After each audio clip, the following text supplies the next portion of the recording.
G'day YouTube, my name's Lance. Welcome to Bundy Bear's Shed. Well, the weather report, yeah, it's hot and steamy still.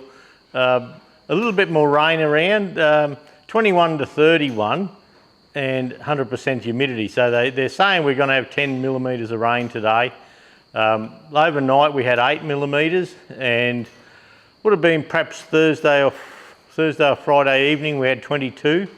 So I've been trying to get out and mow the lawn, and Jude grabbed the ride on to do up around the house a little bit, and yeah, the rain come down, so the place is looking a bloody shambles at the moment. Yeah, got grass size, not knee high, but it's getting long, and it's just you're just getting too long to clear out the mower properly, and it's too damp to get out there. So today being Monday, if that sun comes out and that grass is dry, well, we're going to be out there on that mower roaring around. So, been a thing I've been trying to do all week. Got some black cockatoos flying around today. Yeah, they come ahead of the rain sometimes, but yeah, we'll just see. Apparently out west of Queensland, west of the range, there's going to be quite a bit of rain and severe storms this coming week. So, yeah, look, we'll just see how that goes. I've been working on the 3 horsepower International Famous that the Rum City Vintage Machinery Club owns, and yesterday I got some fine weather and a bit of sunshine, and I got the undercoat on. So I've been working on all these little bits and pieces and getting them. Everything's coming off, goes into the parts washer, gets washed, degreased, all the dirt off as clean as I can get it. Comes out of there, gets a bit of brake cleaner on it and blown dry. Then it goes into the bead blaster, gets bead blasted, comes out, gets another wash, gets a bit of brake cleaner on it, blown dry, and let sit. And then when it's dry, just spray undercoat. You know, I'm using the Bear Co undercoat. It seems to be just a good, cheap undercoat primer sort of thing. I've used it on all my tractors over the years pretty well, and it seems to bond in good. The rust converter, the CRC rust converter, everything gets a coat of rust converter, and then it gets undercoated, and then I'm hoping today to put the top coat on, but the weather's not looking that flash. If I can get the top coat on today, that will give me time through the week to let it cure. Now, normally if I want something petrol resistant or fuel or oil resistant, I usually paint my stuff with an enamel. We're going to paint the engine Bear Co tractor enamel, International Red, part number B6964, and I painted my other old engines in that. And now, it's not the exact correct shade of paint for the old engines, but my theory is it's the early International Red, and you can see there, it's like a deep red like the engines were.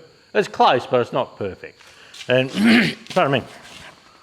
And the idea is this is a club-owned engine, and if you're going to take it to rallies, it's going to get chips and bumps, and it's just how things happen. You know, and if you want to touch it up from time to time, by using a paint like this, this is the pot I had for when I did my other old engines way back now, and still slopping around a bit, but I'm not sure I'll use it.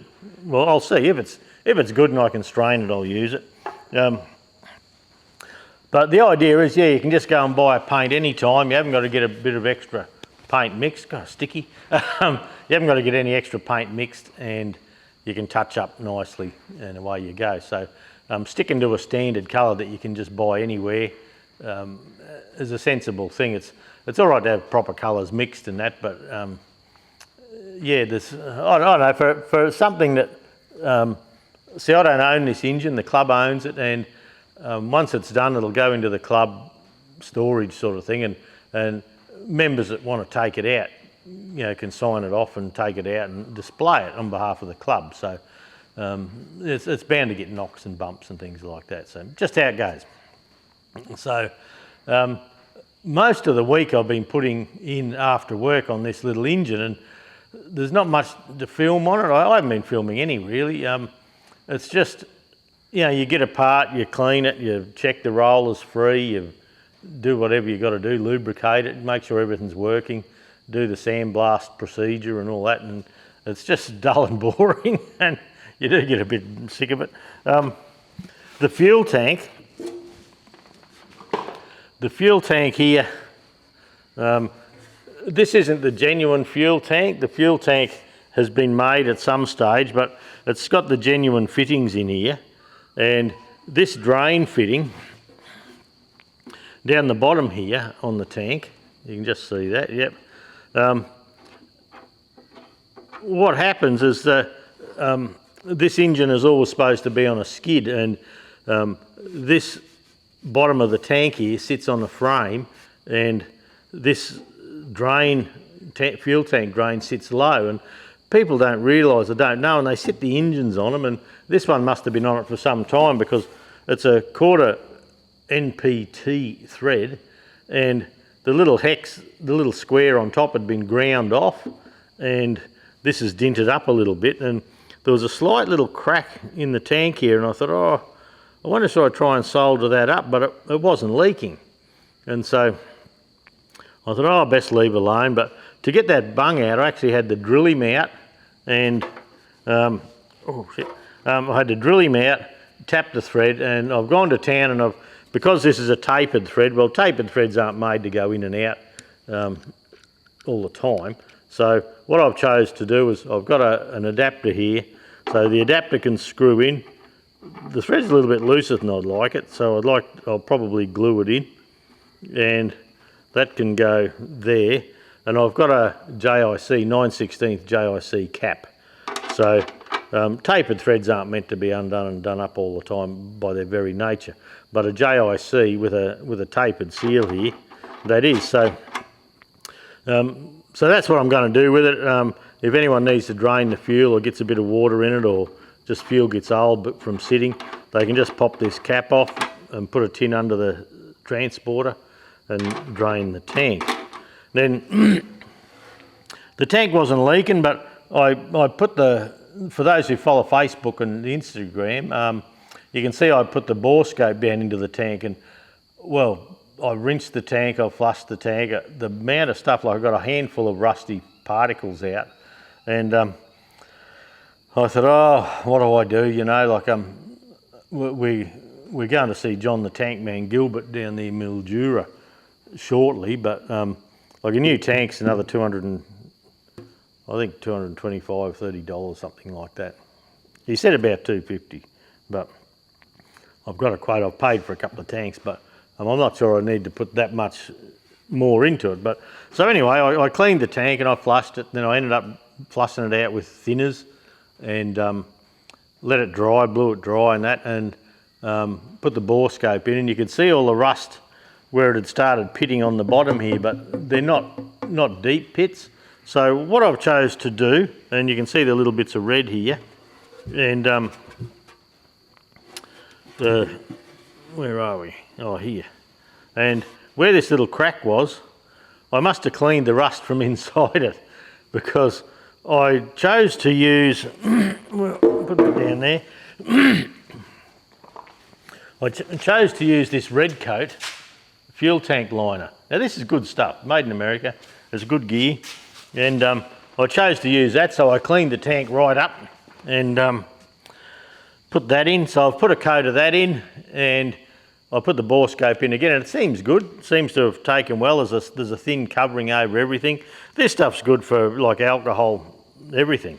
But the problem was where that drain bung is and that little crack that I didn't fix because it wasn't leaking, this red coat stuff poured out.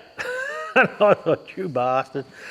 But it's too late then, you know, you've got to let it all set. So that red coat, if you have a couple of rust flakes on the bottom of a tank, like you get it as clean as you possibly can, but if there's a couple of rust flakes that you can't get loose or can't get out, the red coat will seal that in, and it puts a lining right through the tank. So then they say a pinhole of up to 2 millimetres, which is what, 80 thou?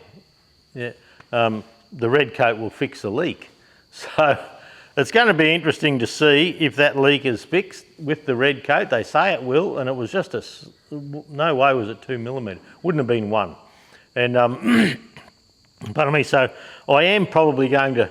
You can do a couple of coats. So I am probably, as a safety precaution, going to pour that in, do another coat. And they say 8 to 24 hours to dry. Well, I'm coming up 2 days now, and look, it's dry to feel and everything, so I presume it's right to go. I had it out in the sun yesterday, baking, so I think that's good to go. See how we go, but yeah, I may just do another coat inside just to see. Where the fuel pipe comes in the side for the pump and goes down to the tank, it's just a probably 1/2-inch steel pipe with a little V cut out of it, and that's where they draw the fuel in. So I want to fix the leak, I want to seal everything in and have it so it's a nice clean tank, yet I don't want to restrict the fuel flow. So there's always something to whinge about, eh? So see how we go with that. That will happen today sometime, I'm sure. But yeah, the engine, I've just been putting a lot of time on the engine. Pardon me, the parts for the Massey 20, I've been chasing them and nothing seems to be happening.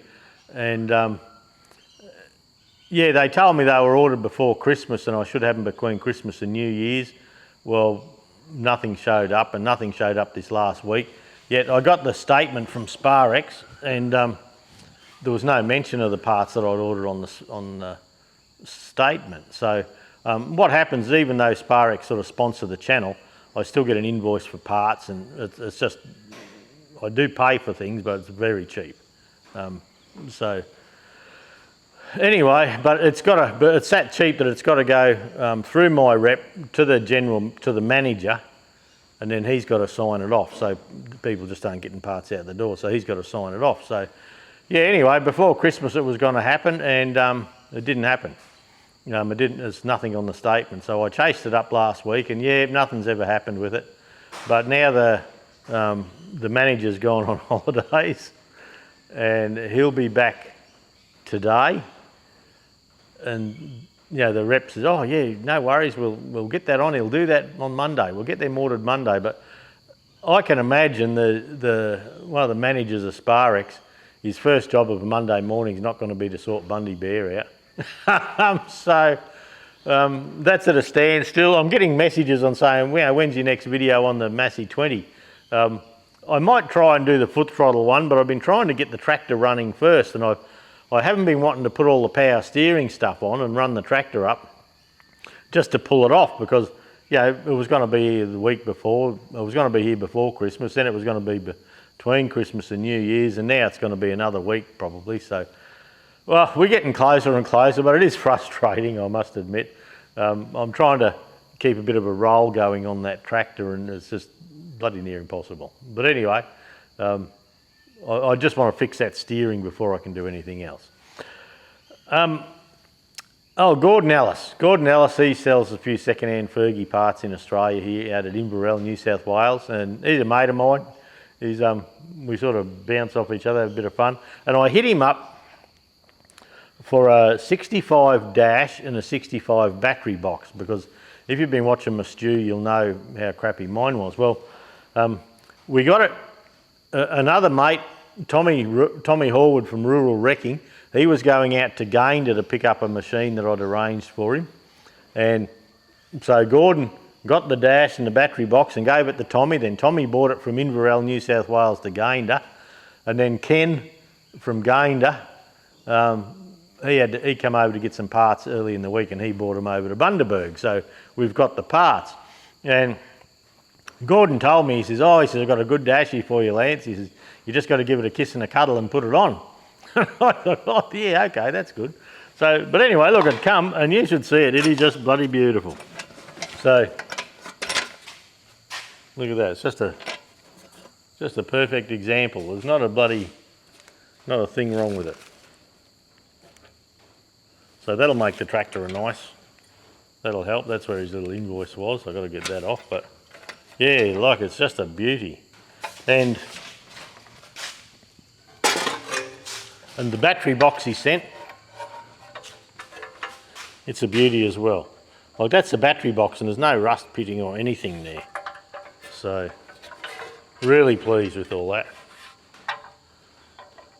Oh, Gordy, so he's done well. He's lived up to expectations then some.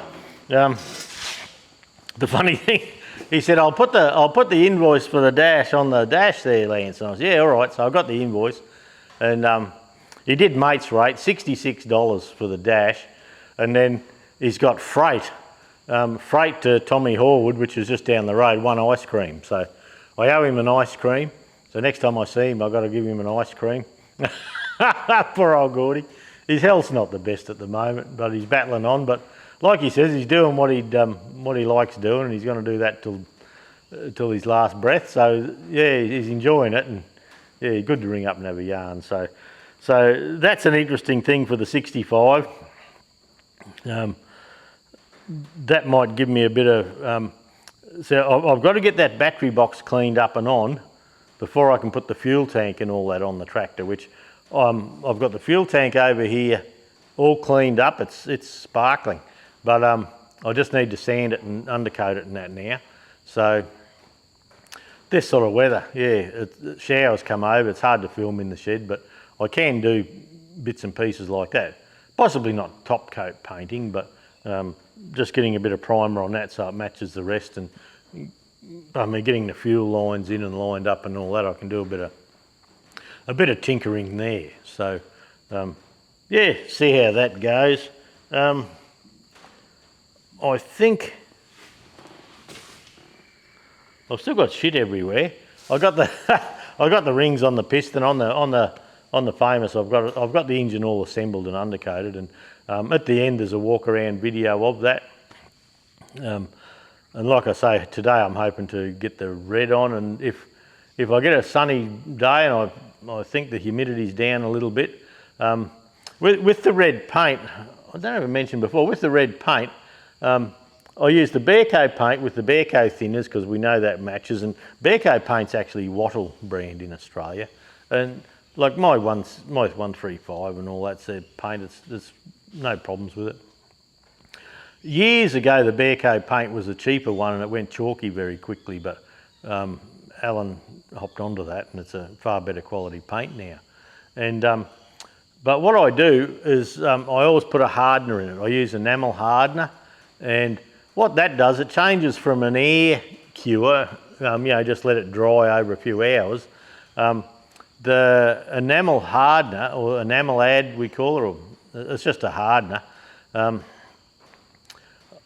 it makes it a chemical cure, and it sets quicker, the paint dries quicker, it dries glossier because it hadn't got a chance for any moisture in the air, and I'm not sure how much you're supposed to put in, but for years and years, the cap on the pot, I put a cap full in each pot of paint.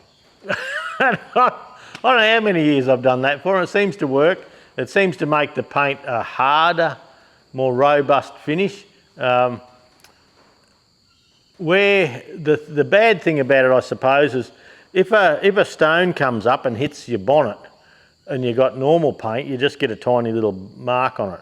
Sometimes, particularly if you put a bit of fill in, or the undercoat's a bit thick, it'll chip out with the hardener. But it does make the paint way harder, and it does make it fuel resistant to a point. My John Deere 420 I actually painted with proper 2-pack, $500 worth of paint, and the fuel is still getting into that. Yet some of my other engines, my old Famous engine I used to have, it's down at Pimpamar Historic Village now, it was painted with hardener and it seemed to put up with it better than 2-pack. So I don't know how that works, it's just how it goes. But yeah, I always put a cap of hardener in the pot. Perhaps today I should put a little bit more, but that chemically cures it. Cures it quickly, but you can't add, well, I never put paint back into the tin anyway. If I've got a little bit left, I'd look for something that needs painting, or just a bit of something to keep the weather off, or it just gets tipped out. It never goes back into the tin, because if you poured that into the tin, the whole tin would go off. But anyway, we'll see how we go. But yeah, I've got to clean up the cart for the engine yet, and once I get the engine painted, it'll be easy to put it on the cart and work with it then. It's just an easier thing way around. The flywheels that I had trouble with last week, oh man, they gave me curry. They're all off, so if today I don't get much painting done or anything else done, I can start needle scaling and taking the green paint off them. There's an old famous under the bench here that I use for parts. It was like a deep red with black flywheels, and the ones up the top haven't got enough paint to really tell. But Tony, he's a vice president in the club, talking to him about it, and he said, oh, he thought they should be black flywheels, not green like they are. And I said, well, yeah, mine is, but I know I'd painted one with green as well. So, but anyway, we're going to go black. Yeah, some of the early ones were definitely red and black, so we're going to go black with the flywheels and the governor, and the governor weights and the bits and pieces like that. And yeah, we'll just see how that goes. But yeah, I was hoping to have a grill to paint for the 135, but it's just, yeah, the tractor game at the moment's just turned to shit. As in the shed here, I just haven't got anything to keep going with apart from now I can work with this battery box and things like that. So I'm never going to film painting and sandblasting, but I can film setting it up and putting things in place and checking tappets and things like that. So, all right, look, that's got to be about it for this week. Yeah, not a great deal of content. I've just been working on this engine and like I say, sitting there with a wire brush and a sandblasting and cleaning parts and all that. It took every afternoon this last week. Yeah, just working on that. I went to work. I've been at work. Ross is on annual leave. He'll be away for another week. Nicole has had COVID. She contacted us last night and said she's right for work this week. So that's good. There'll be 4 out of the 5 there. And yeah, so that mightn't be too bad. Today, we got young Arrow, we're child-minding young Arrow. Adele, the daughter's here. She has Mondays off and she's going to come and help look after the little fella so we can get stuff done here. And which we'll just see how we go with all that. On my Facebook page for Valentine's Day, Valentine's Day's Heart Kids Day now apparently. And anyway, Tim and Ali, Freya's, my young bloke and his missus, and young Freya that's had all the hard ops this year, sorry.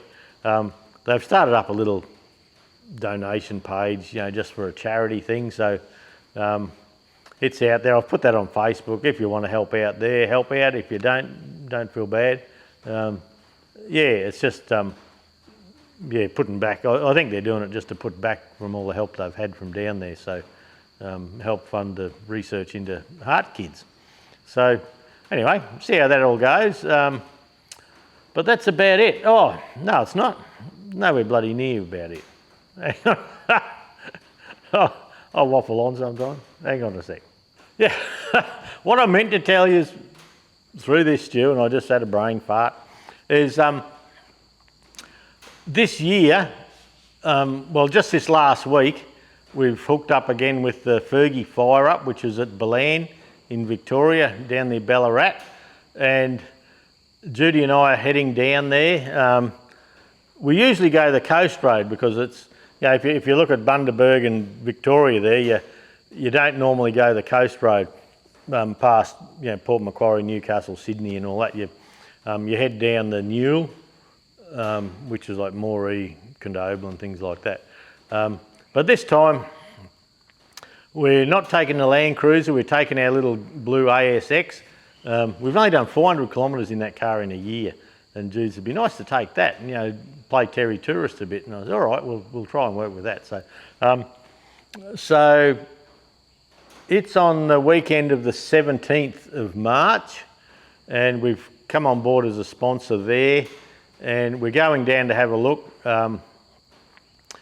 There's an interesting thing that I've always wanted to see, and it works out quite well. That I think it might be Labor Day weekend in Victoria, I'm not sure, but at Bendigo there's a Lost Trades Fair, and they say there's over 100 stalls, 150 they were saying, but of all the lost trades, you know, like there's a lady there, I think they said making a harp, you know, a ding ding ding harp, harp, and bloke making a guitar. There's leather work. There's blokes making Coopers making barrels. There's Clydesdale horses.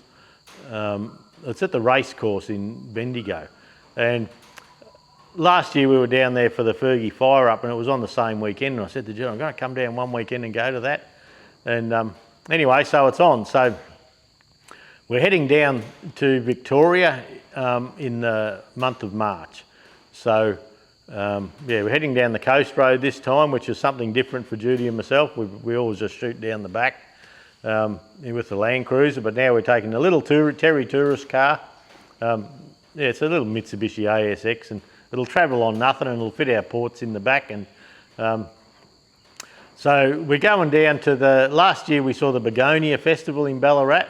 Well, on the Australia Day, on the Labor Day long weekend down there, the Begonia Festival's Friday, Saturday, Sunday, maybe Monday, I think.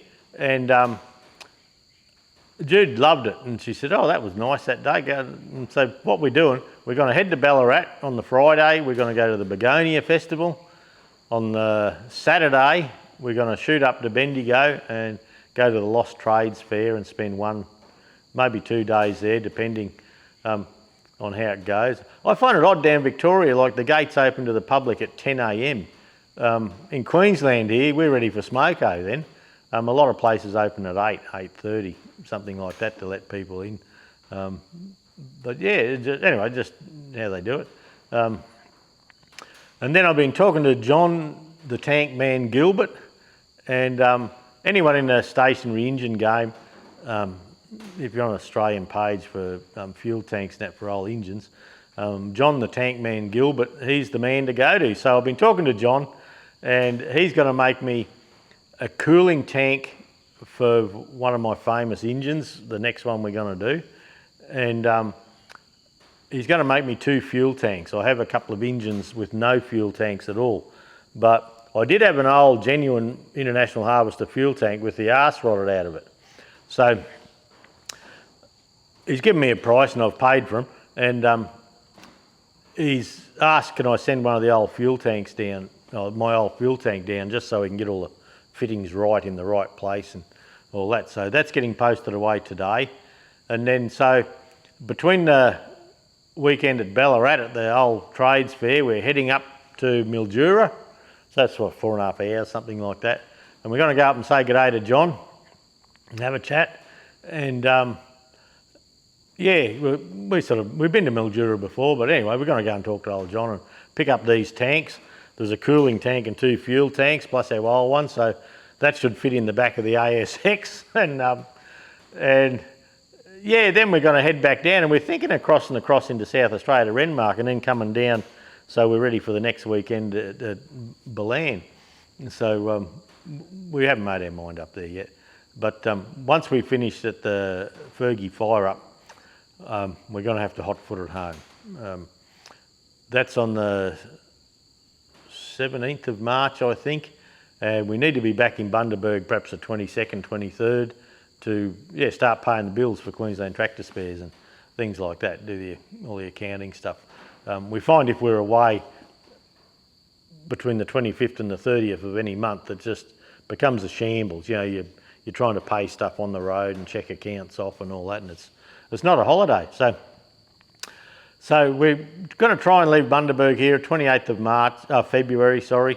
I've just been talking to Jeff Parsons, and we're probably going to drop into Jeff's on the way down, and I think you'll find that interesting. He's got a couple of tractors that are a bit different, got a V8 in one of them, and back years ago Jeff and I were talking about the inline pump on a TEF20, and I'd sort of suggested, well, you know, if the 23C on the 35 had a rotary pump and it goes the same way and everything, could we put a rotary pump on a TEF20? Well, Jeff and his son have been fiddling away with that, and I believe they've got it. They've got the pump sitting on the side, so I've just been talking to Jeff, and yeah, we're going to take the camera to Jeff's and have a look. I'm sure you'll find it interesting. I'm sort of keen to have a look, but he's often said I could drop in, but we've always like been 200 or 300 k's away, you know, always on a mission. So we're going to try and make time. I think Steve Harley from Vintage Tractors Australia, he's going to take a Fergie to the Fergie fire up this time, he's saying. Be good to catch up with Steve. I don't know if Graham, his dad's coming, but they have a YouTube channel, Vintage Tractors Australia, and where they do up Massey Harris's. I see he's got something on a Massey Harris, he's 25, he's been working on. It started the other day and popped, and I see a thumbnail the other day that said he's had a fail with something, so I'm yet to have a look. So if you're keen, go and have a look. Jump on and comment and carry on. Yeah, that's what makes YouTube channels. If you like and subscribe and comment, well, the big YouTube bloody algorithm, it has a look at it and he thinks, oh, people do like to look at this, so they promote you a little bit. But if none of that happens, well, they think, well, no one's interested in this old prick, bloody, we won't worry.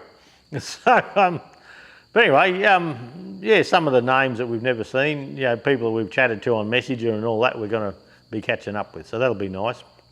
The Fergie, the Bundy Fergie muster is on in 2025, and we've just signed up as sponsors to that. I think it's March 21, 22, 23, 2025. We're definitely going. We're going to take the 135 that we did up on the channel. Yeah, so that's, we're just looking in advance and, you know, working budgets for sponsoring things. We're also sponsoring the Queensland Heritage Rally up in Biloela, July this year, 2024. And yeah, we're just, I don't know, going to shows and playing around. Chris, the president of the Fergie, Harry Ferguson Tractor Club of Australia, he's heading up to the Queensland Heritage Rally in Biloela, and I told him I'm going to give him my 135, and that way I can film and bugger eyes around.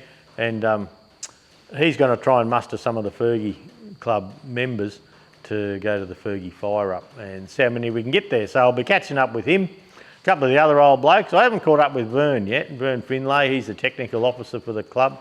I'm sort of helping out there now, taking over, not taking over, but helping out. So I've got to message Vern and see if he's going. Be good to catch up with him for a chat. Yeah, I'll be learning some stuff there, I'm sure. But anyway, look, that is it this time. Have a good week, everyone. I've got no idea what videos are coming out. I will try and film something, but yeah, we'll just see. Depends what parts I get. All right, catch you later, eh? See ya. Well, there you go. There's a 3-horse famous in undercoat. It's coming up pretty good. Well, I'm happy with that. That's that bracket I had to make. I thought I could have made that a bit shorter when I look at it now, but anyway, it probably will stay like it is. Now, the reason I'd like to paint the block before I put all these other parts on is, you know, there's a lot of arms and that work back and forth through here. So I'd like a good coat of paint in there before we actually put all that on, and we'll go from there. So yeah, that's just a bit of a look. I put it on the forks and take it outside, and I lift it up nice and high so I'm not bending my back playing with it. So looks okay. I got, you know, where the exhaust goes, I've got plugs and little bungs, and that needs a bit of rust converter. That red on my hands, I didn't cut my hand, that's that red coat tank sealer. But yeah, most of the little parts there, most of them are going red, same colour as the engine. That's the old pallet I had the engine on for the pressure washing and that, so I've chosen to take it off that, and I like to put it on just a little one there, nice clean one then, and you don't get any blow by or anything like that. So there you go, that's the engine. That's taken all week. Well, there you go, it's the end of the day, Monday. I'm just about to go up the house, knock off for the day, and that's the engine now, International Red. Yeah, look, it's come up nice. I've got the muffler. The muffler's a black zinc paint. These mufflers, because they're hit and miss, you can hold your hand on them, so that should be good enough for that. And yeah, all masked up and done, so through the week this week I'll come home and I'll try and yeah, start assembling the extra bits on it. But when you look around the paddock here, I need to get my arse on the lawnmower. So see how the weather goes, and yeah, I'll have to get a bit of mowing done as well.